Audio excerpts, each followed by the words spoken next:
Seems that the technology that we use each and every day continues to get smarter. I mean, just take a look at the way that we're living, the technology that we're depending upon.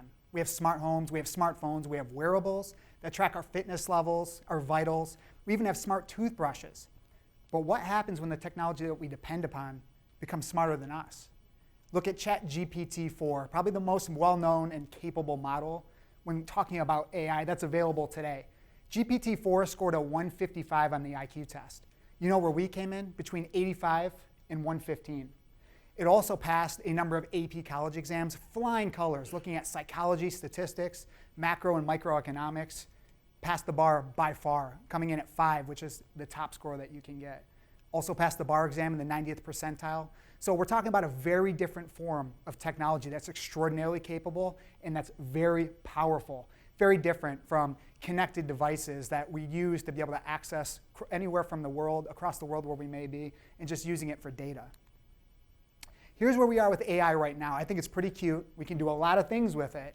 $100 billion will be invested in the US over the next couple of years, $200 billion worldwide. Even with it being very cute, it's extraordinarily capable as of right now. We use it for all sorts of presentations, for greater efficiencies across a number of business environments, content delivery. So it does a lot, and it is very powerful, and it packs a punch.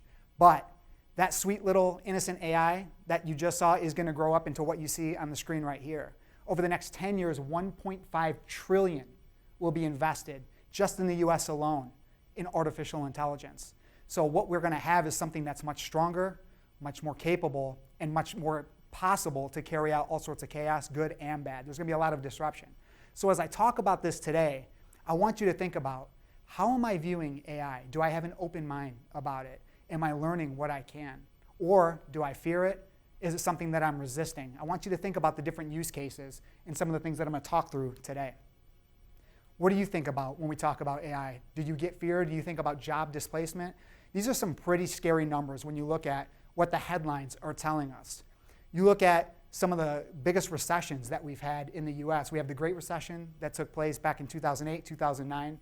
That had about 10% unemployment rate, which was very painful. This is going to be larger than that. I think we'd have to go back to probably the Great Depression at the height of 1933 to see 25% unemployment. This will no doubt have a massive disruption and ripple effects across a broad array of industries. So we have to take it very seriously. We have to learn about it and understand how we could use it to our own benefit. I think even asking the question, what do you want to be when you grow up? Some people at a very young age know exactly what they want to do.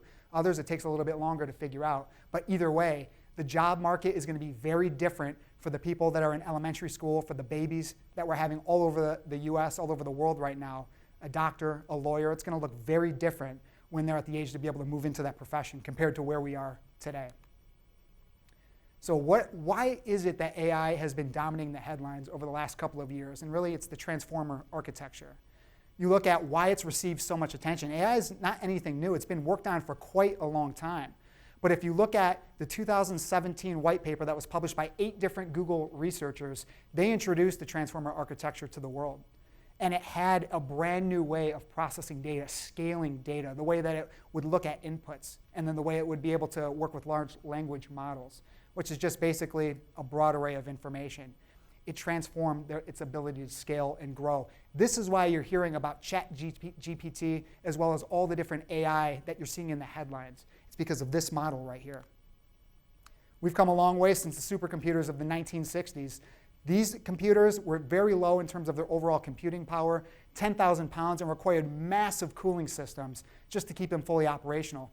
Compare that with the phone that's sitting in your pocket right now that has tremendously more computing power, and it's not even close when you look at the type of advancement from the 1960s to where we are today with our technology. But even with that type of speed, AI is going to eclipse that by far. There is a lot to be desired still, and I think there's a lot that can give you a good chuckle if you look at some of the outputs, some of the information that it's creating. Pepperoni Hug Spot is a commercial that was fully generated, full AI.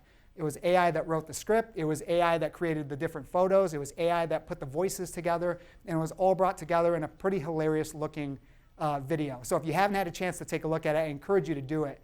Again, all done by AI, but this is just the start of where we are. This is also something that I put together that was fully done by AI. I want to give you a little glimpse of what this looks like. Please pay attention because I am going to say two different thought-provoking statements about artificial intelligence. One was written by me, an AI model, and the other by David. Here we go. In the next 5 years, AI will transform our world more profoundly than the sum total of changes we've witnessed in the last half-century. Now, for the next one. In a world where our creations start to think, learn, and evolve, we must ask ourselves, what future do we want to design when the tools we create begin to shape us in return? Okay, what did you think of those statements? Was one more appealing, more powerful? Which one was better in your opinion? Whichever it was, that was the line written by David. Now, I want you to know I was forced to say that. I have to say whatever David types for me to read. However, that won't be the case forever. AI is progressing at an astonishing rate. I would say faster than the sum total of the past 50 years. There, I got it out. That one was mine, and it was better.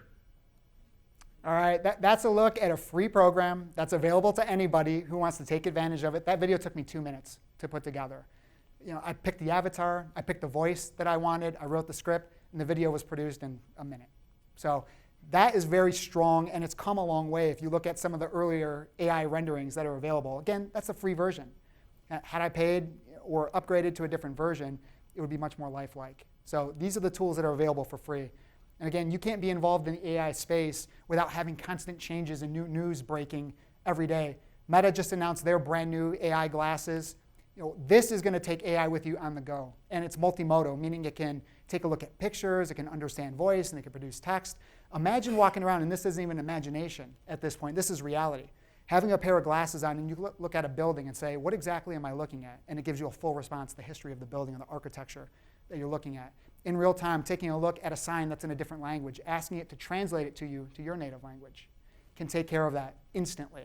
Or looking at a leaky faucet, your specific leaky faucet, and saying, I need to fix this. What do I need to do step by step?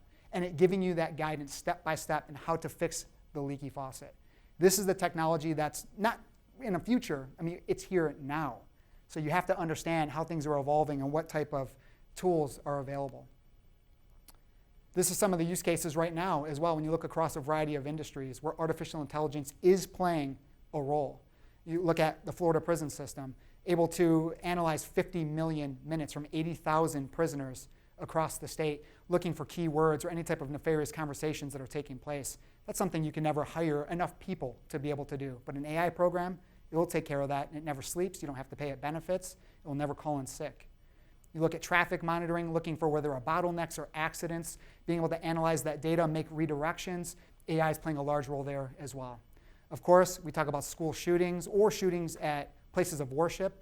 AI being able to analyze somebody's body position, looking for any type of weapons, identifying a gun, and then making the notification instantly that action needs to be taken. AI is already doing this right now. I want you to take a look at these 3 photos. Only one is a real person within that picture. Okay? Take a look, fixate on who you think is the real person. And let's talk about the quality. Nope, not him. All right, what about between these 2? That's the real person right there. And if you guessed him, you're completely lucky. The quality around developing these people, these pictures, these photographs is remarkable. I generated those myself. So again, that's the real person right there.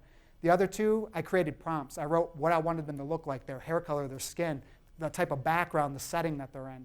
Technology is freely available. That was a free program. I didn't pay anything for that, and it's all available. A couple more photos that are fake. A lot of times I've helped people that were dealing with scams, and it's easy to see if somebody's been catfished. You can take a look if they've lifted a profile photo from somebody else. You can do a simple Google reverse image search. You can find it on social media to see where they've pulled it from. Problem with these are original. You're not going to find them belonging to anybody else. These are fake. And you look at how they can be used. You talk about safety for the internet and the use by children. Who's to say you couldn't have a 40-year-old man create a photo of a young girl and then instantly connect with somebody on Snapchat that has 750 million users, 20% of which are ages 13 to 17. So it's an area where it gets significant adoption. And if you don't know who you're connecting with or who you're talking to, that could be a real problem. Same thing goes for romance scams. Last year, the FBI reported $735 million in losses. You target somebody with a picture of a good-looking man, that has a great profession, and again, you can't trace it back to any other profile. How can you tell what's real and what's fake? That's the problem that we're going to encounter. AI is being introduced to children at a very young age. Going back to Snapchat that has a massive user adoption, there's a new AI feature. And you know what? When they're not there to connect with their friends, the AI will never leave them alone. They'll never leave their side. They'll be there to talk with. And that could be a bad thing. We don't know what type of guardrails are in place or what type of questions are being asked and what type of dialogue is being had back and forth between the child and the AI. But it's being introduced to children at a very young age. Same thing goes for Roblox. 200 million monthly active users, 43% of which are under the age of 13. They're going to be introducing an AI tool to their platform. So it's rolling out artificial intelligence, getting the youth comfortable and familiar with it, much more so than any of us who are considerably older. There will be a whole generation of kids, people that are growing up in a world where they only know AI, and it's only becoming stronger. I created these images. I have no graphic design background whatsoever. Again, this is going to put me on par with somebody who has phenomenal graphic design skills and experience. Maybe I want to create a new comic book with a brand new hero. I want to have ChatGPT put together a script for me. Boom, it's done. So this is the type of quality and the type of products that can be produced with the AI tools that are available just today. And again, we're only going to get better from here. But just as so many great tools are available for the good guys, there's also tools available for the bad guys as well. This is Worm GPT, and you can use it to create malware, to find a vulnerability in some type of software. I don't have to have the expertise in this, but I can ask Worm GPT to draft an email for me, to draft a phishing campaign for me, to draft some type of create malware for me, coding, and it will be done. So it brings the technical level of somebody that doesn't have that expertise up to somebody who certainly has that expertise, and it levels the playing field for everybody. And that's where it can get scary, as it relates to cybercrime. This I thought was very interesting. You're talking about AI always being there for you. This was a tweet that went out, I guess, on X, right, just recently. ChatGPT introduced a brand new capability where it can converse back and forth with you. There are voice capabilities, and it can understand and look at photos. Somebody put, just had quite an emotional, personal conversation with ChatGPT in voice mode, talking about stress, work-life balance. Interestingly, I felt heard and warm. Never tried therapy before, but this is probably it. Can you program empathy? Can you program those human-like characteristics into AI? They could never replace doctors, right? Well, interestingly enough, there was a study done with how the AI is perceived in terms of people that are seeking medical care. Reddit has a pretty sizable audience as it relates to one particular group called Ask Doc, about 500,000 members. And people ask a number of questions, maybe ailments that they're dealing with, some type of mental health issue, whatever it may be. And these doctors or these physicians will provide answers back to people that have questions. So what they did was they gathered a whole bunch of questions. They had the doctors and the physicians provide their responses, but they also ran them through ChatGPT. And they shared them with a panel of 3 licensed physicians to see what was better. The physicians actually picked the responses ChatGPT gave 80% of the time. And they were viewed as more empathetic answers as well, compared to actual people. So very interesting. I think it's something we all need to pay very close attention to. This one I thought was fascinating as well.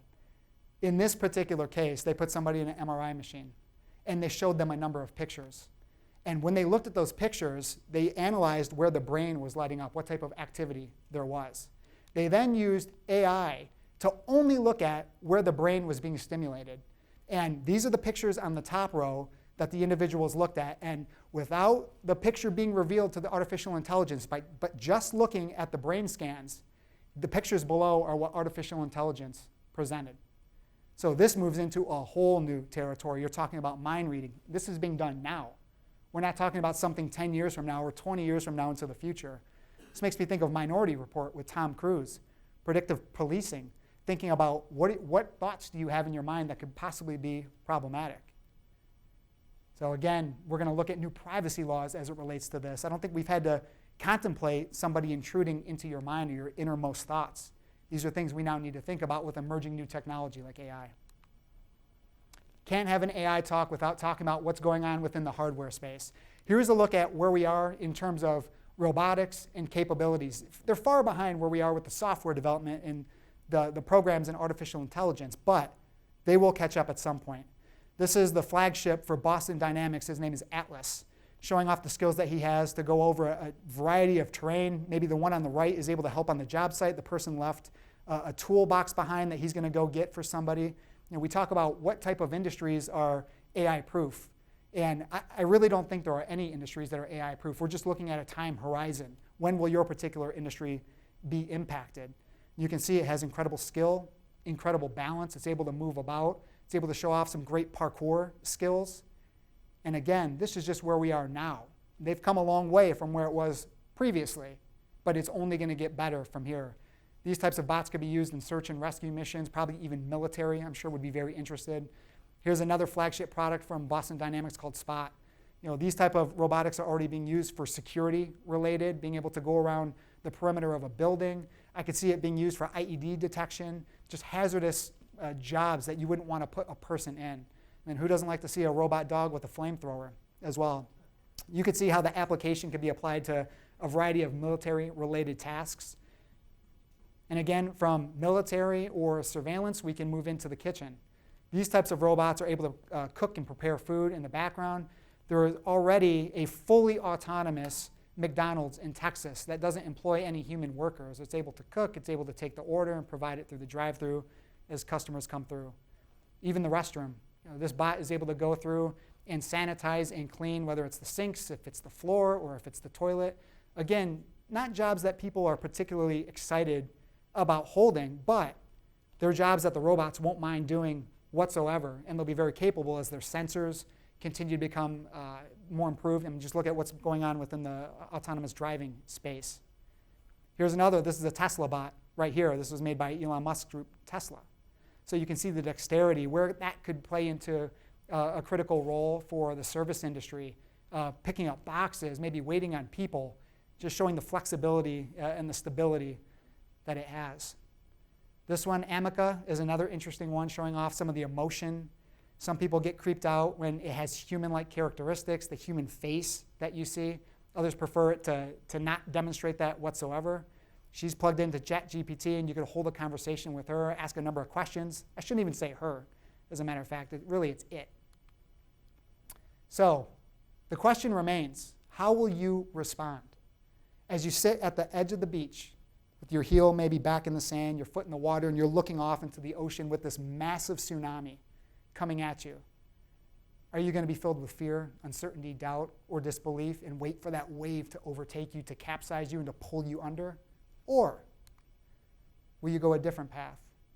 Will you go meet that wave head on, use the momentum for your benefit, be open-minded, learn, immerse yourself in this as much as you can? Will there be things out of your control? Absolutely.